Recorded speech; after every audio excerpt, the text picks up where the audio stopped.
Salatullah, salamullah. Salatu wassalamu ala rasulillah wa ala alihi wa sahbihi wa mawalah wa la hawla wa la quwata illa billahi wa ba'du. Kita lanjutkan kajian kita, masih membahas kitab Umdatul Ahkam karya Syekh Abdul Ghani Al-Maqdisi rahimahullahu ta'ala, dan kita masuk pada hadis kedua dan seterusnya. Kita baca hadisnya. An Abi Hurairah radhiyallahu anhu qala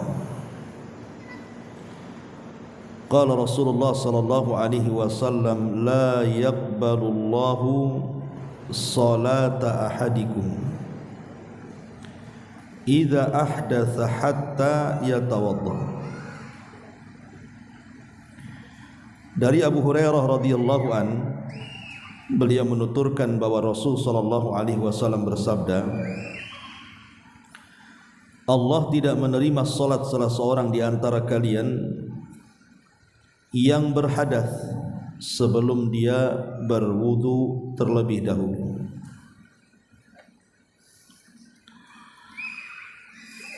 Ma'asyiral muslimat yang dimuliakan Allah Subhanahu wa taala, hadis ini menjelaskan kepada kita tentang pentingnya berwudu sebagai syarat sahnya salat. Abu Hurairah radhiyallahu an ketika meriwayatkan hadis ini, hadis yang dikeluarkan Bukhari, beliau memberikan penafsiran apa yang dimaksud kalimat idza ahdatsa hatta yatawadda, apabila dia berhadas sampai dia berwudu. Beliau mengatakan bahwa yang dimaksud hadas dalam hadis ini adalah al-fusa wadh-dhara. Jadi yang dimaksud hadas di sini artinya seseorang ketika salat kemudian dia buang angin ataupun kentut. Karena ini kan konteksnya salat. Hadas itu kan banyak. Kencing juga hadas. Buang hajat besar juga hadas. Tapi kan tidak mungkin orang salat kencing, ataupun orang lagi salat kemudian dia buang hajat besar. Yang memungkinkan ketika salat ya paling buang angin. Tetapi sekali lagi bahwa ini konteksnya salat. Ya, jadi orang ketika salat bisa saja dia berhadas dengan cara mengeluarkan angin tadi. Tetapi hadas sendiri yang mencakup macam-macam. Karena hadas sendiri kan ada dua macam. Ada hadas kecil, ada hadas besar. Adapun hadas kecil ya ma'ruf, seperti kentut, kemudian kencing, kemudian berak dan begitu seterusnya. Itu adalah hadas kecil. Tapi di sana ada hadas besar, seperti seseorang melakukan junub, kemudian seseorang mengeluarkan darah haid, atau wanita yang sedang nifas. Tapi tentu menghilangkan hadas kecil dengan hadas besar kan beda. Kalau hadas kecil itu cukup dengan berwudu berdasarkan hadis ini. Tapi kalau hadas besar itu tidak bisa dihilangkan kecuali dengan mandi besar.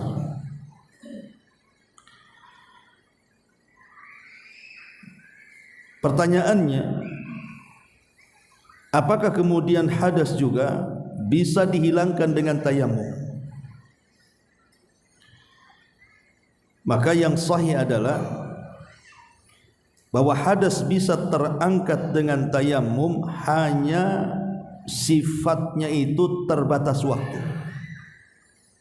sampai dia mendapatkan air. Kalau sudah mendapatkan air, maka tidak bisa tayamum lagi, dia harus berwudu ataupun mandi junub. Inilah kelebihannya tayamum. Tayamum itu bisa menghilangkan hadas kecil dan hadas besar. Kalau berwudu tidak bisa. Wudu itu hanya menghilangkan hadas kecil saja. Tapi kalau tayamum bisa. Jadi ketika seseorang kemudian junub, tidak ada air untuk mandi, apakah dia harus berwudu atau tayamum? Ulama mengatakan tayamum, cukup dengan tayamum, karena memang tidak ada air, macam mana dia mau berwudu? Masyaallah muslimat yang dimuliakan Allah Azza wa Jalla. Tapi sekali lagi sifatnya muaqqatan, ya, sifatnya memang dibatasi waktu sampai betul-betul dia mendapatkan air. Kalau sama sekali tidak mendapatkan air, ya tayamum teruslah. Dan itu sebuah keringanan yang Allah anugerahkan kepada kita. Ketidakadaannya air bukan berarti tidak bisa menghilangkan hadas, tapi bisa dengan cara tayamum. Taib masyarul muslimat yang dimuliakan Allah Azza wa Jalla. Lalu apa bedanya hadas dengan najis itu? Kalau hadas ini lebih umum dibandingkan najis, karena hadas itu sifatnya bisa terlihat, bisa tidak terlihat. Maksudnya zatnya. Tapi kalau najis ini kan khusus, sesuatu yang terlihat, apa bendanya, zatnya itu. Makanya orang kentut tidak dikatakan buang najis, tapi buang hadas, karena kan enggak terlihat kentut itu. Masyarul muslimat yang dimuliakan Allah Subhanahu wa taala. Taib. Hadis ini juga mendasari tentang pentingnya taharah. Tentang pentingnya taharah. Dan taharah ini ada dua macam. Ada yang disebut dengan taharatun hissiyah, dan ada yang disebut dengan taharatun ma'nawiyah. Adapun taharah hissiyah ma'ruf, seseorang menghilangkan hadas kecil ataupun hadas besar, ataupun menghilangkan najis, itu disebut taharah secara hissi namanya, secara zat. Tetapi di sana ada taharah maknawi yang jauh lebih besar dibandingkan hanya sekedar taharah hissi. Seperti seseorang membersihkan dari kesyirikan, membersihkan dari kekufuran, itu disebut taharah maknawi. Artinya taharah maknawi lebih dalam lagi maknanya. Tapi yang kita kaji di pagi hari ini adalah bicara soal taharah hissiyah namanya. Taharah yang sifatnya nampak badannya, nampak bentuknya. Taib. Kita ambil petik hadis ini beberapa faedah yang kita akan bahas. Pertama, dari hadis ini kita tahu bahwa Allah Subhanahu wa taala menghendaki kita ketika masuk ke dalam salat. Allah Subhanahu wa taala menghendaki kita dalam keadaan kondisi kita ini baik dan indah. Makanya karena salat itu adalah ikatan kita dengan Allah, dan kita menghadap Allah Subhanahu wa taala, tentu kita ketika menghadap Sang Pencipta kita tidak mungkin kita dalam kondisi tidak dalam kondisi baik, kan? Harus dalam kondisi baik dan indah. Makanya kemudian kita ketika menghadap Allah tidak boleh ada hadas dalam badan kita, baik hadas kecil, baik hadas besar, termasuk juga tidak boleh ada najis. Dan ini keindahan Islam. Kemudian yang kedua, hadis ini juga mengajarkan kepada kita ta'dimu sya'ni salati, haitsu anna Allah la yaqbaluha illa ma'at tahar. Di sini juga ada keistimewaan salat,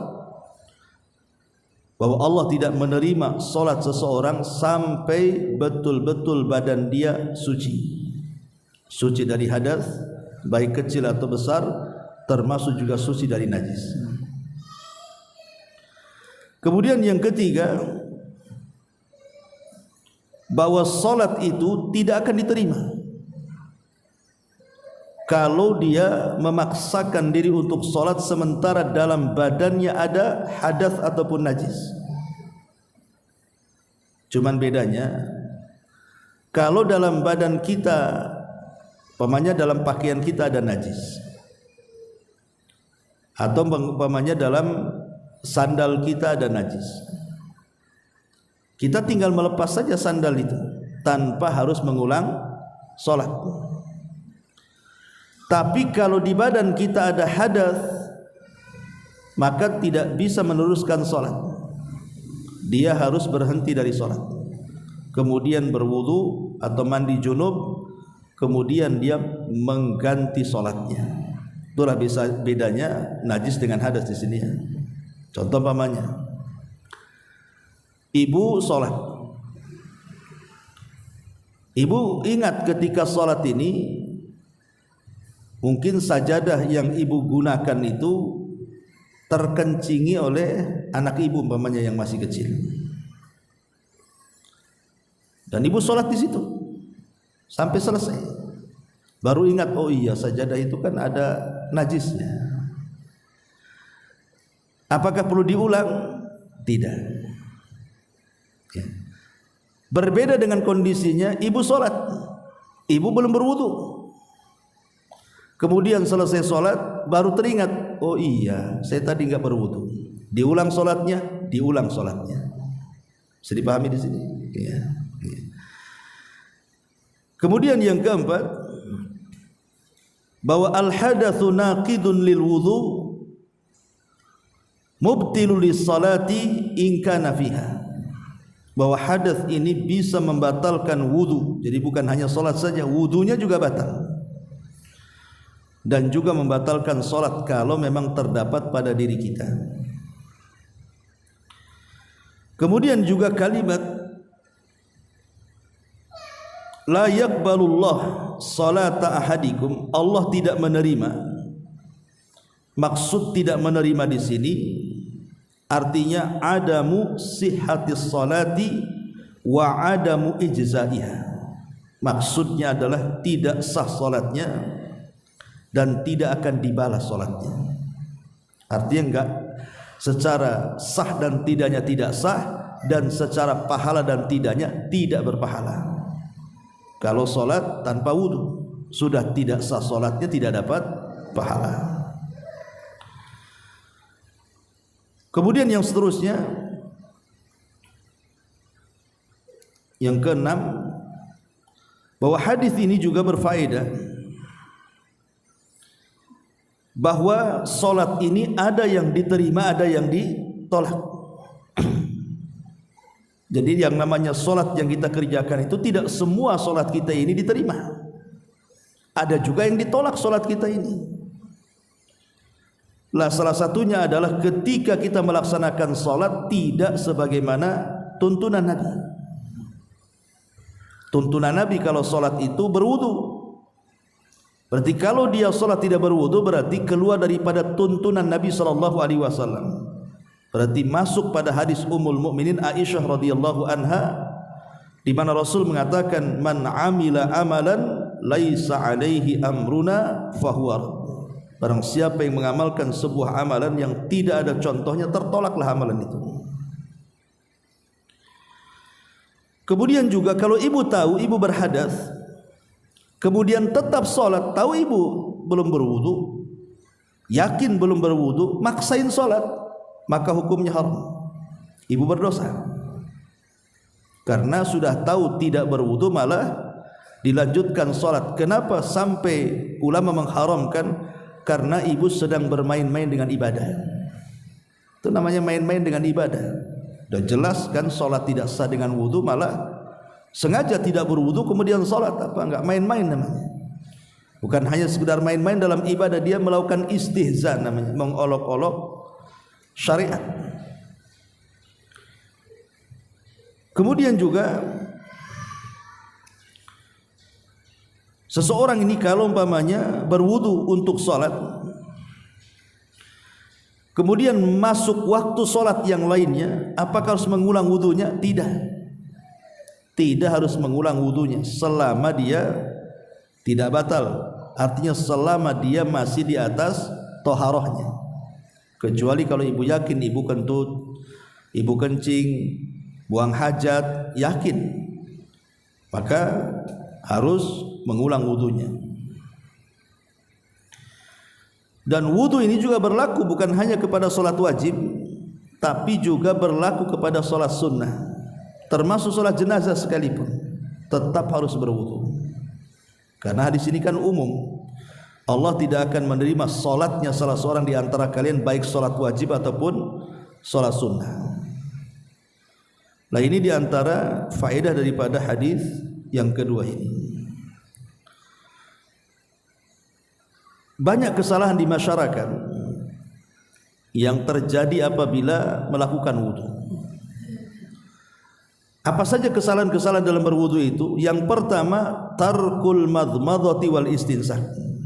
Kadang orang meninggalkan tidak berkumur-kumur dan tidak memasukkan air ke hidung, langsung kemudian membasuh muka, maka itu tidak sah. Kemudian yang kedua, terkadang seseorang itu ketika memulai berwudu mencuci tangan sampai sikut dia. Tidak perlu sampai sikut, cukup dengan kedua telapak tangan saja. Nanti mencuci tangan sampai sikut itu ada bagiannya sendiri ketika berwudu. Tapi kalau memulai berwudu setelah baca basmalah, maka cukup mencuci kedua tangan saja, tidak perlu sampai sikut. Kemudian yang ketiga, kadang-kadang kemudian seseorang itu tasahul, meringan-ringankan ketika mencuci kaki.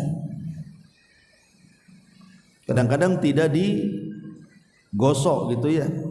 Karena cucian itu kan artinya membilas dengan air dengan gosokan tangan. Itu artinya mencuci. Tapi kalau hanya membilas tanpa gosokan tangan, itu artinya mengusap. Dan mencuci kaki itu bukan mengusap, dia harus mencuci.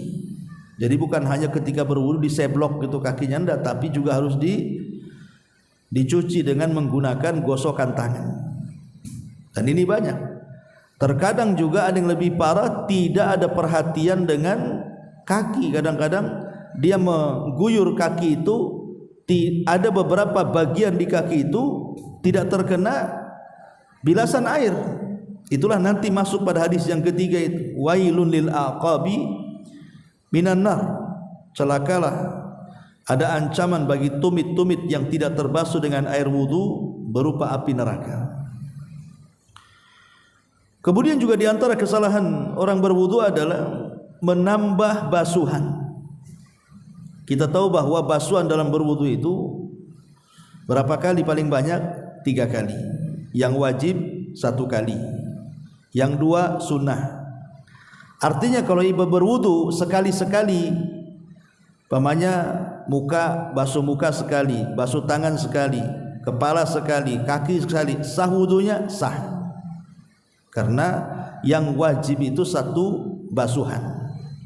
Adapun basuhan yang kedua dan yang ketiga itu hukumnya sunnah. Tapi meskipun sunnah tidak boleh melebihi dari 3 basuhan. Umpamanya jadi 4, jadi 5. Kenapa? Karena ada hadis Nabi SAW, faman zada faqad asaa wa zalama. Siapa yang menambah basuhan, dia telah salah dan telah berlaku zalim. Karena menempatkan sesuatu yang bukan pada tempatnya. Ini tidak boleh seseorang itu menambah basuhan. Paling banyak 3, paling sedikit 1. Kemudian juga di antara kesalahan orang berwudu adalah terlalu banyaknya menggunakan air. Terlalu banyaknya menggunakan air alias israf, berlebih-lebihan. Karena berlebih-lebihan ini dilarang dalam Al-Quran. dalam surah Al-A'raf ayat 31, wala tusrifu innahu la yuhibbul musrifin. Janganlah kalian berlebih-lebihan dalam segala hal, termasuk berwudu menggunakan air, karena Allah Subhanahu wa taala tidak suka dengan orang yang berlebih-lebihan. Ya secukupnya sajalah berwudu itu. Pamannya kalau ibu buka keran, ya kan keran itu ada yang kadang-kadang deras sekali airnya, kecilkan saja ya, supaya tidak boros air gitu maksudnya. Walaupun air banyak, tetap kita disuruh untuk sederhana dalam penggunaan air. Kemudian juga diantara kesalahan adalah ada sebagian orang yang mungkin menggunakan cincin atau menggunakan jam. Dia tidak melepas cincin dan jamnya ketika berwudu. Sebenarnya tidak ada masalah, tidak harus melepaskan gitu. Tetapi terkadang ketika dia berwudu, ada air itu yang tidak sampai ke balik jam ataupun cincin tadi. Makanya ketika berwudu kalau bisa digerakkan tuh, cincinnya itu digerak-gerakkan begini supaya airnya masuk. Atau ketika jam tangan juga digerak-gerakkan supaya airnya masuk. Dan lebih baik lepas saja, biar betul-betul air wudu sampai ke anggota wudu itu. Sebab kalau tidak maka terkena ancaman. Kemudian juga kesalahan yang lainnya adalah ada sebagian wanita itu yang menggunakan henna di tangan, pewarna tangan gitu ya. Terkadang ada pewarna-pewarna di tangan itu, entah di tangan entah di kuku, ya kan. Rupanya pewarna itu tidak tembus air. Nah ini juga tidak sah wudunya, Bu. Jadi kalau punya henna baik yang ada di kulit ataupun di tangan, kalau hennanya itu sampai menghalangi air ke kulit kita, berarti tidak sah wudunya. Kecuali kalau hennanya memang ya bisalah tembus air sampai ke kulit atau sampai ke kuku, maka dibolehkan. Nah, ini juga banyak terjadi menghalangi air masuk ke anggota wudu gara-gara ada hennanya tadi. Ma'asyiral muslimat yang dimuliakan Allah Azza wa Jalla, begitu juga ketika seseorang berkumur-kumur memasukkan air ke mulut, hanya dimasukkan kemudian dilepehkan lagi. Kan dimasukkan dilepehkan gitu. Itu salah, karena namanya berkumur-kumur itu harus digoyang-goyangkan airnya. Karena kan intinya dia menghilangkan kotoran yang ada di dalam mulut kan. Sehingga kalau masukkan air itu harus betul-betul dikucek-kucek di dalamnya kan, supaya mungkin ada bekas-bekas makan atau apa bisa keluar yang ada di sela-sela gigi itu. Jadi ini juga kesalahan, bukan hanya dimasukkan dilepehkan lagi, tidak, tapi harus betul-betul dikumur-kumur dengan benar-benar, kecuali kalau ibu dalam posisi puasa. Ya, makanya Nabi SAW mengatakan wabalik fil istinsyaq wabalik fil madmadati wal istinsyaq illa antakuna shaimah. Bersungguh-sungguhlah ketika memasukkan air ke dalam hidung dan ke dalam mulut, kecuali dalam posisi puasa, karena takut tertelan kan, nanti batal puasanya. Nah ini yang banyak terjadi atau banyak kesalahan di masyarakat seputar wudu ini. Ma'asyiral muslimat yang dimuliakan Allah Azza wa Jalla. Taib di sini karena kita sudah masuk bicara wudu, tentu kita harus paham di sana ada keutamaan di balik wudu itu. Bukan hanya sekedar menjadikan sahnya salat saja, tapi lebih daripada itu banyak keutamaan yang kita akan gali. Yang pertama, wudu ini adalah syatrul iman, separuh daripada iman. Nabi SAW mengatakan at-tuhuru syatrul iman, bahwa bersuci itu separuh daripada keimanan. Kemudian yang kedua, wudu ini mukaffirun lidzunub, bisa menggugurkan dosa. Makanya kalau kita tahu bahwa wudu ini bisa menggugurkan dosa, jangan main-main, jangan asal-asalan berwudu ini. Nabi SAW mengatakan dalam sebuah hadis bahwa orang yang berwudu itu akan keluar dosanya dari melalui air wudu. Jadi dosa kita ini akan mengalir lewat air wudu yang menetes ke bumi itu, bekas-bekas air wudu, sampai mengalir ke jari-jari jemari. Dan itu disebutkan dalam hadis Nabi sallallahu alaihi wasallam, man tawaddaa fa ahsanal wudu, barang siapa yang berwudu kemudian dia perbaiki wudunya, sungguh-sungguh betul-betul dia perbaiki sebagaimana perintah Nabi, kharajat khotoyahu min jasadihi, maka seluruh khotoyahu, dosa-dosanya akan keluar dari jasadnya, hatta takhruja min tahti adfarihi, sampai dosa itu keluar dari bawah kuku-kukunya. Ini yang kedua. Yang ketiga, al-muhafadzatu 'alal wudu min alamati ahli iman. Ketika ibu menjaga wudu, maka itu termasuk alamat daripada alamat-alamat ahli iman, orang-orang yang beriman. Dan lebih daripada itu, kalau betul-betul menjaga, makna menjaga ini batal wudu lagi. Maka kalau ibu bisa mempertahankan seperti itu, maka ini jalan mudah menuju surga. Dan itu disebutkan dalam sebuah riwayat ketika Nabi SAW di-mi'rajkan ke langit, Nabi mendengar suara terompah itu di surga itu. Ada orang jalan, tapi yang jalan terompahnya saja, orangnya enggak ada, dan mengeluarkan bunyi. Nabi SAW kemudian bertanya kepada Jibril, itu suara terompah siapa? Maka kemudian Jibril memberitahu bahwa itu suara terompahnya Bilal ibn Rabah. Jadi setelah peristiwa Isra Mi'raj, Nabi memanggil Bilal, kemudian mengatakan, ya Bilal, inni samitu khoskhosataka fil jannah, madza tasna? Bilal, aku mendengar loh suara terompahmu di sorga, apa yang kau lakukan? Maka Bilal mengatakan, ma tawadda'tu wudu'an illa wa qad shallaitu rak'atain. Tidaklah aku berwudu kecuali setelahnya aku melaksanakan 2 rakaat salat wudu. Lah Bilal ibn Rabah itu terkenal menjaga kesucian. Jadi kalau batal wudu, wudu lagi. Kalau batal wudu, wudu lagi. Bukan karena solat tidak, walaupun tidak solat. Makanya kenapa kemudian Allah hadiahi Bilal dengan terompahnya sudah di sorga sebelum orangnya. Ya tidak mungkin orang masuk sorga terompahnya saja, ya orangnya pasti nyusul. Karena sendal itu kan tidak mukallaf, ya, bukan yang dibebani syariat kan gitu. Dia pun masuk sorga karena pemiliknya, Bilal bin Rabah. Kemudian juga yang kelima, wudu ini termasuk perhiasan seorang mukmin di sorga. Bukan hanya sekedar masuk sorga, Bu, tapi wudu ini akan menjadi perhiasan kita. Dan perhiasan itu akan semakin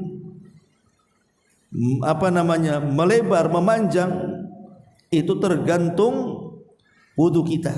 Semakin kita rajin wudu, ya semakin banyak perhiasannya. Kemudian juga yang ke-7,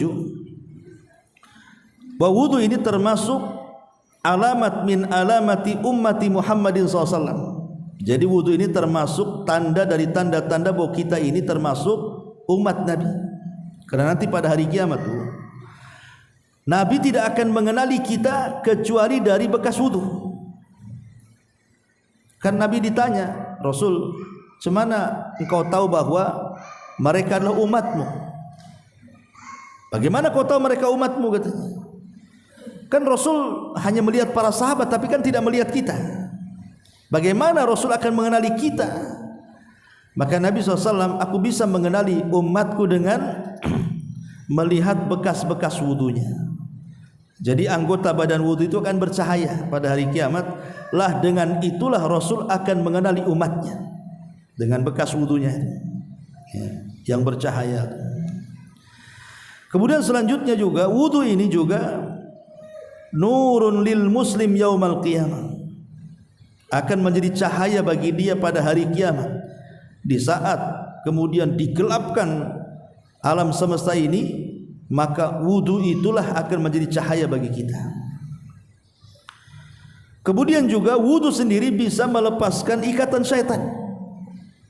Kan ada hadis Nabi SAW yang mengatakan, yaqidu syaitan ala qafiyati ahadikum idza huwa nam thalatha uqadin.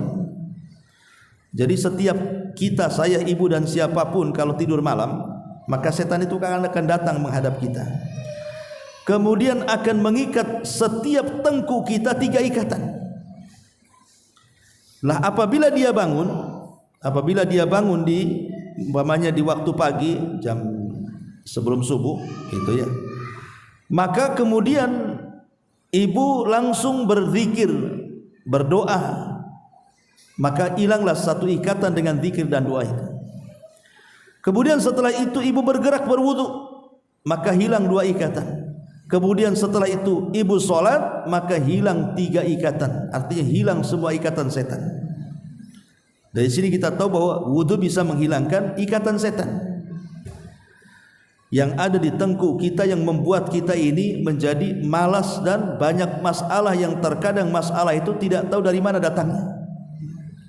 Tapi orang yang bangun sebelum subuh, kemudian pertama berzikir, yang kedua berwudu, kemudian dia sholat, entah sholat sunnah, entah sholat wajib, sholat subuh, maka pagi harinya dia akan menjadi semangat kata Rasul dan tahu arah apa yang harus diperbuat hari itu. Tapi kalau tidak dilakukan, maka kemudian badannya akan lemah dan akan banyak masalah yang menerpanya di hari itu. Ini juga di antara faedah wudu, bisa melepaskan ikatan syaitan. Termasuk juga wudu mengangkat derajat orang. Di mana? Ya di surga lah kan itu. Sebagaimana hadis Nabi SAW mengatakan, ala adullukum ala ma yamhullahu bihil khataya wa yarfa'u bihi darajat. Maukah kutunjukkan kepada kalian perkara yang bisa menghapuskan dosa kalian dan mengangkat derajat kalian di surga? Sahabat mengatakan, bala, tentu Rasul. Apa itu? Maka Rasul mengatakan, isbagh al-wudu, sempurnakan wudu. Jadi wudu juga bisa mengangkat derajat seseorang di surga. Termasuk juga wudu adalah sebab di mana Allah Subhanahu wa taala makin cinta dengan kita. Disebutkan dalam Al-Qur'an surah Al-Baqarah 222, Allah mengatakan, innallaha yuhibbut tawwabina wa yuhibbul mutatahhirin. Jadi Allah suka dengan orang-orang yang bertobat dan Allah suka dengan orang-orang yang selalu bersuci. Ya, bersuci artinya berwudu di dalamnya. Dan kalau Allah sudah cinta dengan kita, berarti semua hajat kita akan dikabulkan Allah Subhanahu wa taala. Termasuk juga sebab kita mendatangi telaga Nabi SAW. Setiap nabi itu kan punya telaga kelak pada hari kiamat. Lah telaga inilah yang kemudian akan diminumkan kepada setiap umat para nabi, dan siapa yang meminumnya tidak akan haus selamanya. Karena kan mereka akan diletakkan di bawah terik matahari 1 mil di atas kepala, kan tentu akan kehausan yang luar biasa. Makanya sebelum itu mereka dikasih minum dulu supaya tidak haus selamanya, selama proses hisab dan yang semacamnya itu.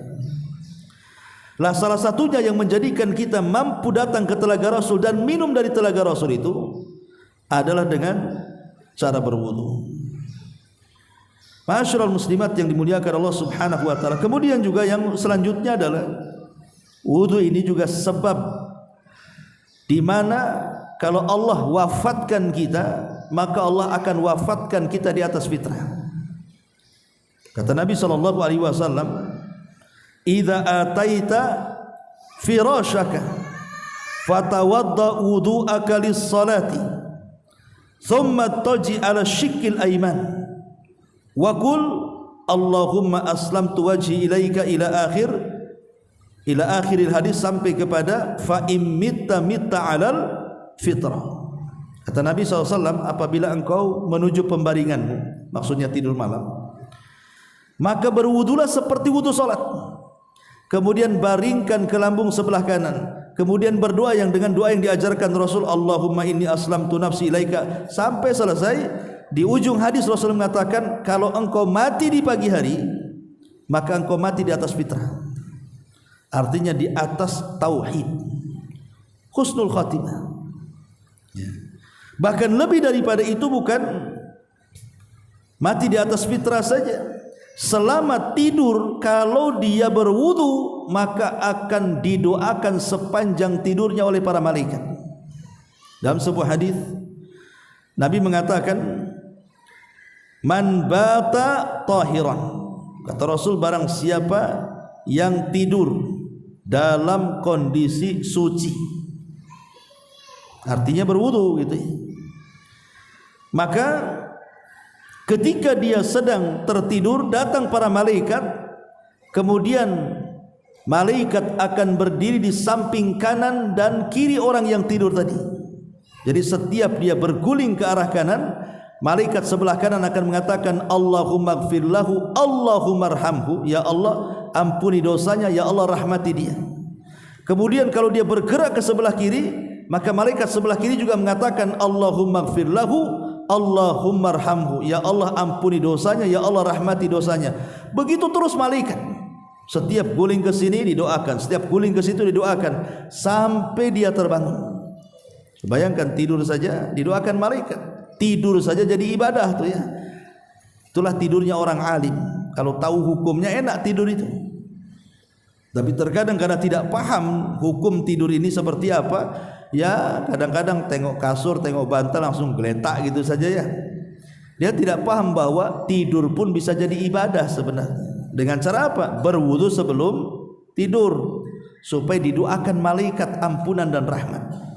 Nah, ini juga diantara keutamaan wudu ya. Termasuk juga keutamaan wudu ini adalah tahqiq al-iqtida bi Rasulillah. Kita ini betul-betul mewujudkan ittiba, pengikutan kita kepada Nabi sallallahu alaihi wasallam dengan cara melakukan wudu, karena Rasul juga tidak pernah lepas daripada berwudu. Dan wudu kita kan harus seperti wudunya Rasul. Jelas tartibnya dari mana dulu, mana awal, mana akhir, tidak boleh kecuali harus ikut Nabi sallallahu alaihi wasallam. Masyaallah muslimat yang dimuliakan Allah Azza wa Jalla, lebih-lebih kalau ditinjau dari segi kesehatan kan. Wudu ini wiqayatul insan min amradi al-jihazi at-tanfisi. Disebutkan bahwa wudu ini bisa menghalangi penyakit-penyakit yang membahayakan yang datang dari bakteri-bakteri yang akan menyerang badan kita. Kemudian juga dengan wudu sendiri tansyitu ad-daurati damawiyah. Dengan berwudu itu bisa melancarkan darah dalam badan kita. Kemudian juga berwudu ini wiqayatul insan minal isabati bil amradi jildiyati. Bisa mencegah manusia dari penyakit-penyakit kulit yang bisa menyerang penyakit-penyakit kulit itu. Termasuk wiqayatul insan min amradil fammi wal asnan, bisa menghalangi dari penyakit-penyakit yang terkadang menyerang mulut dan juga gigi.